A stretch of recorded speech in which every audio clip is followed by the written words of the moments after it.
Good morning बच्चों। कल अपन ने पढ़ा था पंचायती राज और प्रजातांत्रिक विकेंद्रीकरण, शासन को कैसे हम पंचायती राज तक लेके जाएं और प्रजातांत्रिक विकेंद्रीकरण, अधिकारों का विकेंद्रीकरण कैसे करें। अधिकारों के विकेंद्रीकरण में पंचायती राज एक महत्वपूर्ण कड़ी के रूप में सामने है। जैसा कि कल अपन ने चर्चा की थी कि 1947 में हमारा देश आज़ाद हुआ था, उससे पहले हमारे देश में अधिकारों का केंद्रीकरण था। अधिकार एक जगह सिमटे हुए थे, जनता के पास कोई अधिकार नहीं था। ऊपर से डायरेक्शन आते थे और उनको जनता पे इम्पोज किया जाता था, जनता पर थोपे जाते थे। कल अपन ने पंचायती राज की स्थापना, पंचायती राज सबसे पहले राजस्थान में शुरू हुआ। पंचायती राज में कैसे त्रिस्तरीय जो ढांचा है, ग्राम पंचायत, पंचायत समिति और जिला परिषद, उसका मोटी मोटी बात की थी। आगे अपन डेप्थ में जाएंगे। ग्राम पंचायत क्या है, उसके क्या अधिकार, क्षेत्र, कर्तव्य क्या है, पंचायत समिति क्या है, मेंबर कौन होते हैं, कौन उनके अधिकार कर्तव्य क्या क्या है उस पर, और जिला परिषद के क्या अधिकार कर्तव्य है उस पर अपन आगे पढ़ेंगे। लेकिन आज अपन पढ़ रहे हैं भारत में पंचायती राज सफल हुआ या नहीं हुआ, क्या हम मानते हैं, क्या माने उस चीज को। तो मैं यहां पहले भूमिका के रूप में आपको बताना चाहूंगा कि निसंदेह पंचायती राज से हमारे देश की ग्रामीण जनता में बहुत जागरूकता आई है, बहुत विकास भी हुआ है, गांवों का जीवन स्तर ऊंचा भी उठा है। लेकिन अभी तक भी हम उसको ये नहीं कह सकते कि हम पूर्ण रूप से विकसित गांवों को कर चुके हैं, ऐसा हम नहीं कह सकते। तो इसका हम आलोचनात्मक अध्ययन करेंगे, क्रिटिकल इवैल्यूएशन करेंगे। आलोचनात्मक अध्ययन में हम पंचायती राज की उपलब्धियों के बारे में बात करेंगे, पंचायती राज की समस्याएं क्या उनके बारे में बात करेंगे, और उन समस्याओं को दूर करने के लिए क्या सुझाव, क्या उपाय हो सकते हैं, उनके बारे में बात करेंगे। बहुत इंपॉर्टेंट क्वेश्चन बनता है एग्जाम के हिसाब से भी कि पंचायती राज कहाँ तक हमारे देश में सफल रहा, आलोचनात्मक मूल्यांकन कीजिए। वही क्वेश्चन आज ये आपके सामने मैं रख रहा हूँ। तो पंचायती राज के संबंध में हम आज आलोचनात्मक मूल्यांकन कर रहे हैं।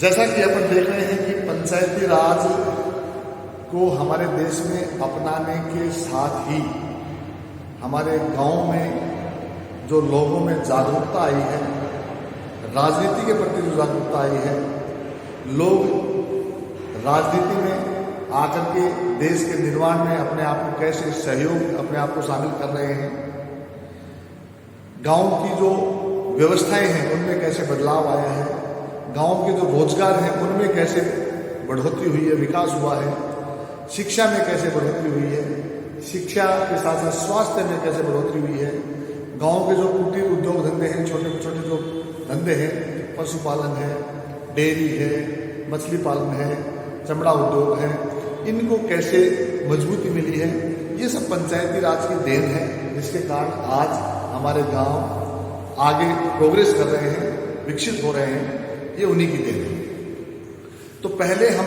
इसकी उपलब्धियों के बारे में बात करेंगे। मैं पॉइंट वाइज आपसे बात करना चाहूँगा। आलोचनात्मक मूल्यांकन उपलब्धियाँ, सबसे पहला है समझ का विकास। ये बहुत बड़ी बात है।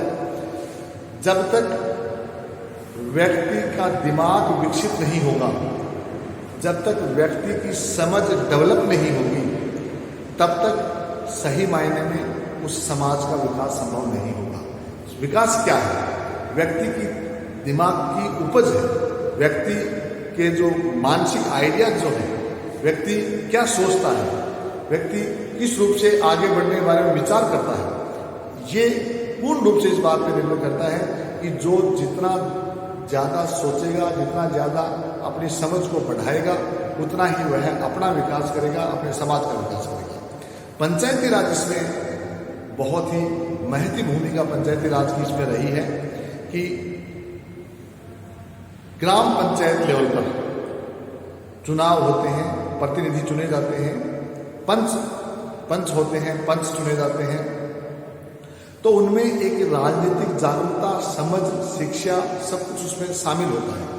उसे पता है कि ये ग्राम पंचायत का चुनाव मैं अगर लड़ूंगा और मैं जीतूंगा तो मुझे उसमें क्या अधिकार मिलेंगे, क्या मेरे कर्तव्य होंगे, क्या मुझे गांव के विकास के लिए करना पड़ेगा। ये सब की सब बातें समझ है, ये पंचायती राज के माध्यम से ही लोगों में आई है।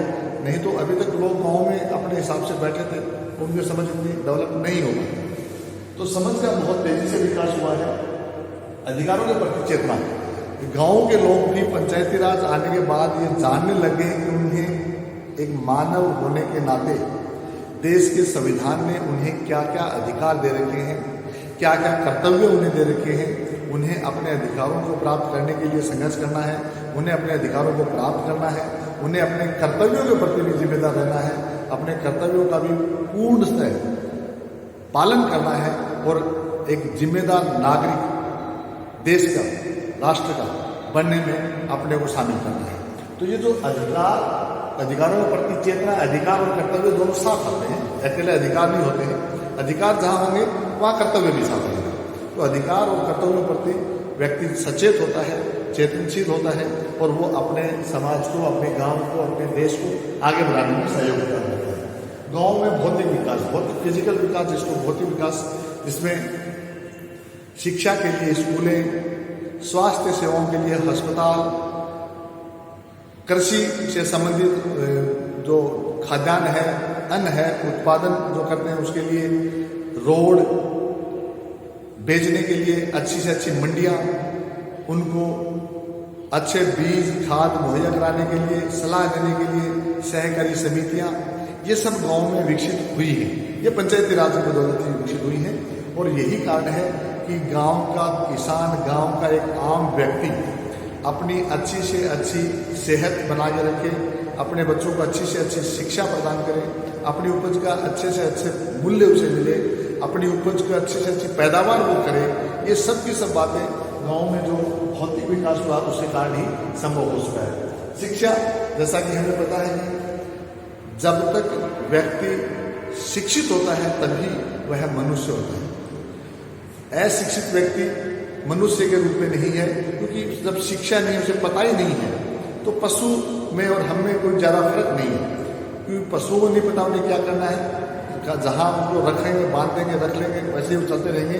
व्यक्ति को ऐसे नहीं रख सकते। और जब तक वो है शिक्षित हो जाएगा, शिक्षा प्राप्त कर लेगा, वह अपना भला बुरा, राष्ट्र निर्माण, अपनी शिक्षा, स्वास्थ्य, अपने क्या कहाँ उसे उचित काम है, कहाँ उसे नागरिकता के कर्तव्यों को निर्वहन करना है, कहाँ अधिकारों को प्राप्त करना है, ये सब बातें शिक्षा के साथ ही आती हैं, उसी से उसको पता लगती है। और शिक्षा के प्रति अपने आप रुझान बढ़ता है।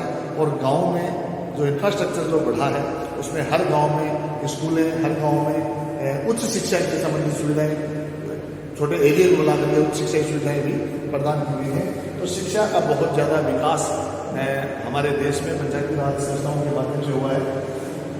सामाजिक बुराइयों का समाधान, पहले हमारे देश में बहुत सी सामाजिक बुराइयाँ थी, हालांकि आज भी है, कुछ बुराइयाँ आज भी हैं, लेकिन उनमें काफ़ी कमी आई है, काफ़ी सुधार हुआ है।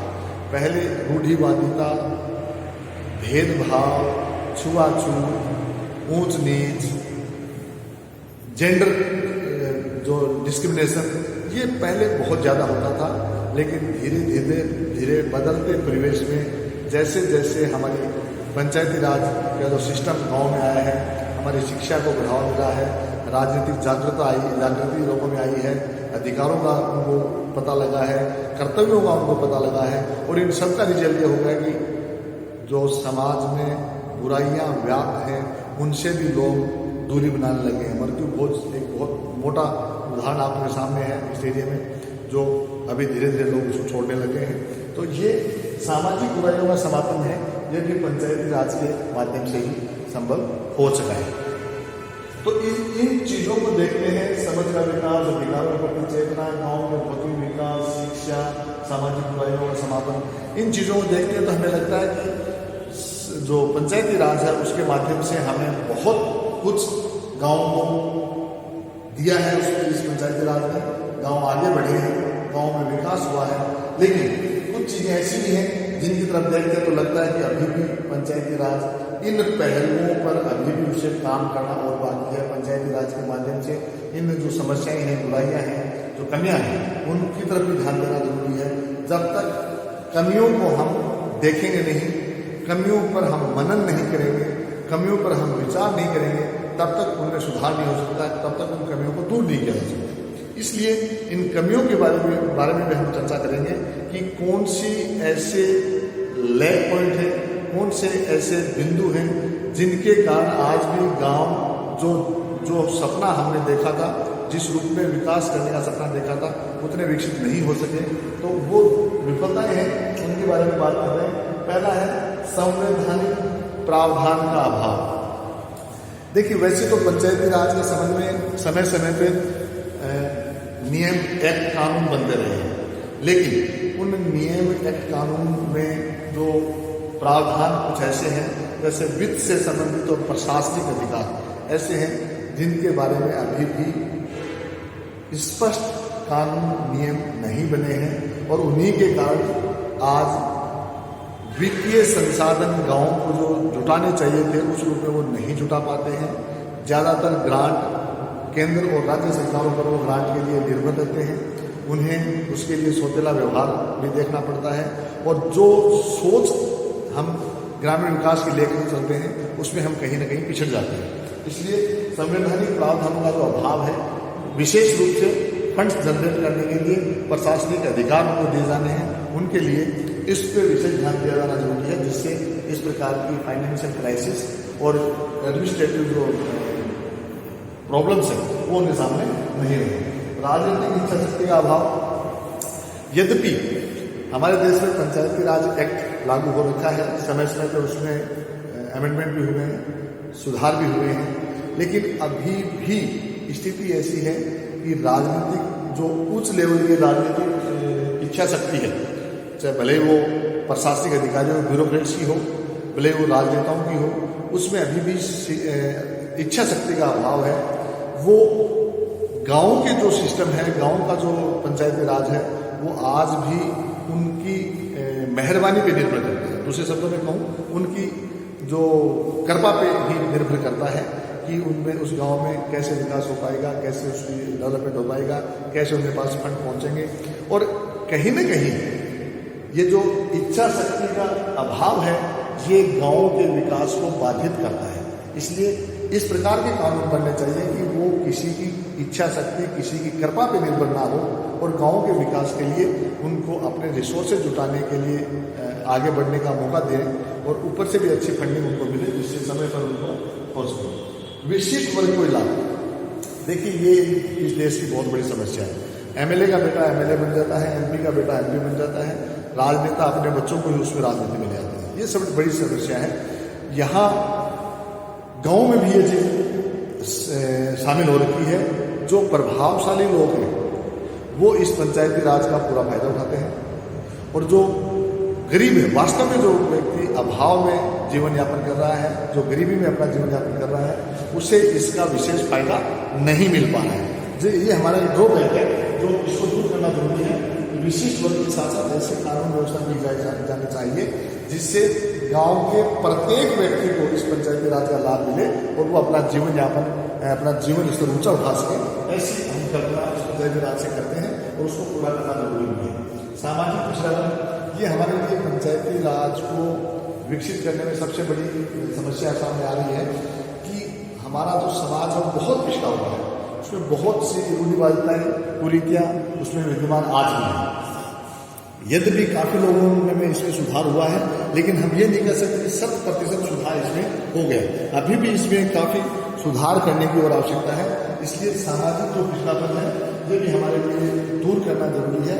पंचायती राज को पूर्ण रूप से लागू करने के लिए जरूरी है कि एक शिक्षित समाज, एडवांस सोच रखने वाला समाज विकसित हो, जिससे पंचायती राज ढंग से लागू हो सके। दलगत राजनीति, ये भी हमारे लिए बड़ी समस्या है, क्योंकि राजनीति में अलग अलग गुट दल बने हुए हैं। गांव का विकास इस दलगत राजनीति से प्रभावित होता है।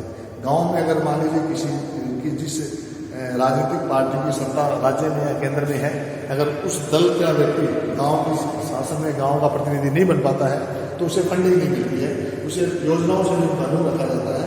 तो ऐसी स्थिति हमारे सामने है कि दलदल राजनीति है, ये भी हमारे पंचायती राज को खा रही है, ले रही है। इसलिए दलदल राजनीति के से उठ करके पंचायती राज को हम लागू करेंगे, तभी हमारे लिए पंचायती राज सही अर्थों में लागू होगा। आर्थिक समस्या एक बहुत बड़ी समस्या है, क्योंकि बिना अर्थ कुछ भी नहीं है, बिना अर्थ कोई भी विकास संभव नहीं है।